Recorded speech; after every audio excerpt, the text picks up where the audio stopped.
हर हर महादेव, जय श्री शंभू। नमस्कार दोस्तों, स्वागत है आप सभी का एक बार फिर से।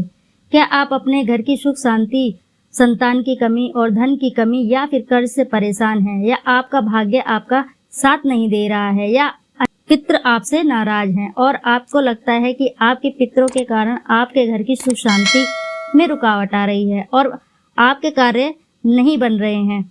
दोस्तों, करीब 500 वर्षों बाद 2023 की सबसे बड़ी अमावस्या भाद्रपद की अमावस्या के दिन दीपक से जुड़ा ये आसान और असरकारक सटीक उपाय अगर आप कर लेते हैं तो आपका सोया हुआ भाग्य चमक जाएगा और आपकी जिंदगी के हर रास्ते खुल जाएंगे और पितरों से जुड़ी जो भी आपकी समस्या है मात्र एक इस उपाय से समाप्त हो जाएगी और आपको धनवान और मालामाल बनने से कोई नहीं रोक सकता है और आप जो भी मनोकामना है आपकी वह भी पूरी हो जाएंगी। दोस्तों, इस बार 2023 साल की बहुत ही दिव्य और दुर्लभ संयोग लेकर आया है और इस बार 14 सितंबर का सबसे बड़ी अमावस्या भाद्रपद अमावस्या पड़ने जा रही है और दोस्तों इस दिन राजयोग काल सर्प काल के साथ धन लक्ष्मी योग भी बन रहा है, जिस कारण इस अमावस्या का बहुत ही अधिक महत्व बढ़ गया है और इस दिन घर की इस दिशा में दीपक जला देने से आपकी सभी समस्याओं का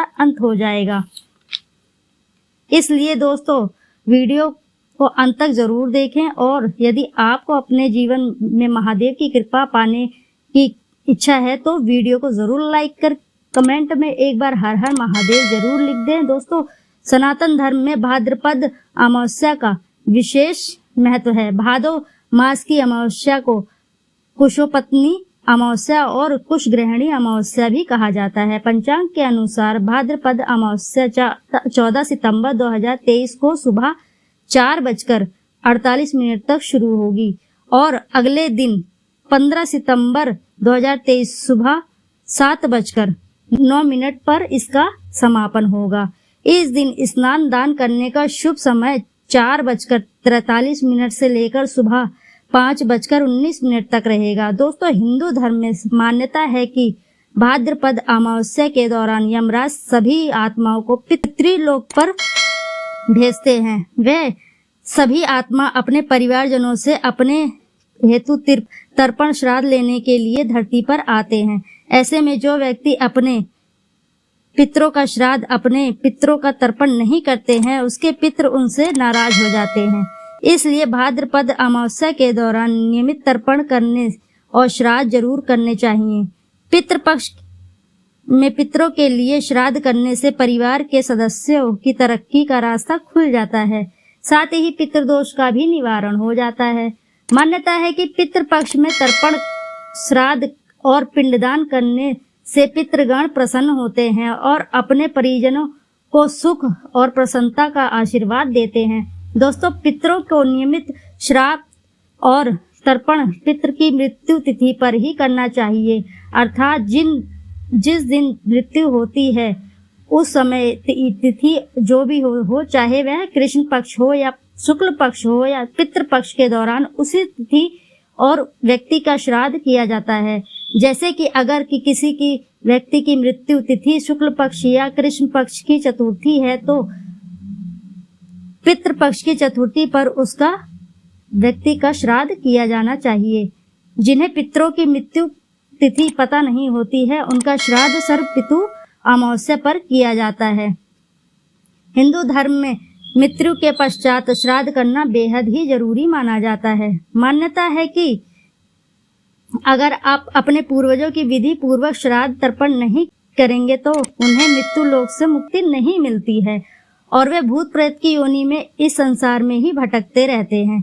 इसलिए पितरों की मुक्ति के लिए श्राद्ध पक्ष का बहुत खासा महत्व होता है। माना जाता है कि जिनके पितृ उनसे नाराज होते हैं उन्हें पितृदोष लगता है। पितृदोष को सबसे जटिल कुंडली में से एक माना जाता है। जिनके ऊपर पितृदोष लगा होता है उन्हें किसी भी क्षेत्र में सफलता नहीं मिलती है। उन्हें जिंदगी भर दुख, पीड़ा और दुख से गुजरना पड़ता है। दोस्तों, भाद्रपद अमावस्या पितरों को प्रसन्न करने के लिए बहुत ही खास दिन होता है। इस दिन आप छोटे छोटे से कर्म करके, छोटे छोटे से उपाय करके पितरों को प्रसन्न कर सकते हैं और उनका आशीर्वाद प्राप्त कर सकते हैं। माना जाता है कि जिन पर उनके पितरों का आशीर्वाद होता है उन्हें सभी देवी देवताओं का भी आशीर्वाद प्राप्त होता है।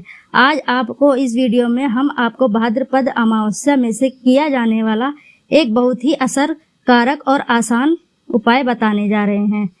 इस उपाय को करने से पितृ तृप्त होते हैं, अपितु प्रसन्न होते हैं, पितरों को आशीर्वाद प्राप्त होता है और पितरों का आशीर्वाद पितृदोष से मुक्ति दिलाता है और बिगड़े हुए कार्य बनने लगते हैं। जीवन में खुशहाली आने लगती है और हर क्षेत्र में सफलता प्राप्त होने लगती है। दोस्तों, इस उपाय का सही तरह से करने से के लिए आप हमारे इस वीडियो को अंत तक जरूर देखें।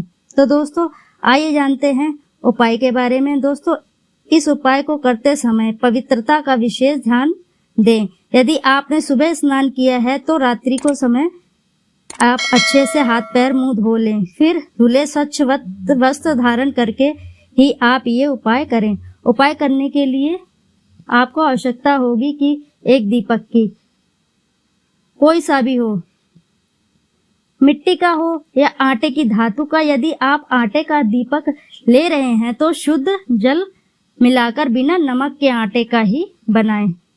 इस दीपक में रुई की बाती लगाएं, शुद्ध घी डालें। घी ना हो तो आप सरसों का तेल भी ले सकते हैं, परंतु दूसरे किसी तेल का प्रयोग ना करें। ये दीपक आपको सूर्यास्त के समय ही यानी रात्रि के समय ही जलाना है। शाम की पूजा होने के बाद आप यह दीपक जला सकते हैं। इस दीपक को आप मंदिर के अंदर ना रखें, मंदिर के पास किसी स्वच्छ स्थान पर दीपक को रख सकते हैं या फिर एक लकड़ी के पाटे पर आप इस दीपक को रख सकते हैं। दीपक रखने से पहले उसे आसन अवश्य दें, यानी दीपक के नीचे थोड़े से अक्षत, थोड़े से साबुत चावल रखें, उसके पर दीपक को रखें और जलाएं। दीपक जलाते समय ध्यान रखना है कि दीपक की बाती दक्षिण दिशा की तरफ होनी चाहिए और दीपक को दक्षिण दिशा कोने में किसी भी साफ स्थान पर भी आप जला सकते हैं। दोस्तों, दक्षिण दिशा पितरों की दिशा मानी जाती है। दक्षिण दिशा में ही पितृलोक है। माना जाता है कि पितृ पक्ष में पितृलोक से ही, दक्षिण दिशा से ही पितृ हमें आशीर्वाद देने धरती पर आते हैं। इसलिए पितरों को प्रसन्न करने के लिए आप उनका आशीर्वाद प्राप्त करने के लिए अमावस्या की रात को दक्षिण भी दीपक जलाया जाता है। इससे पितरों की आत्मा को शांति मिलती है। आम दिनों में केवल अमावस्या की रात्रि को दक्षिण मुखी दीप दान करना चाहिए, क्योंकि दीप जलाना शुभ अवसर पर एक अनिवार्य परंपरा माना जाता है। तो मान्यताओं के अनुसार दीपक की लौ दक्षिण दिशा सही होनी चाहिए। कहा जाता है कि श्रद्धा से किया गया पितरों को नियमित किया गया हुआ दान ही श्राद्ध होता है। इसलिए अमावस्या की रात को श्रद्धा पूर्वक दक्षिण मुखी दीपक दान करने से पितरों का आशीर्वाद मिलता है, श्राद्ध करने का पुण्य फल प्राप्त होता है। सचमुच दोस्तों, इस प्रकार की जानकारी आपको अमूल्य रुपए खर्च करने पर भी आपको कोई नहीं देगा। दोस्तों, वीडियो पसंद आई हो तो वीडियो को जरूर लाइक करें, चैनल को साथ ही सब्सक्राइब कर लें और कमेंट बॉक्स में लिखना ना भूलें। हर हर महादेव, जय शिव शंभू।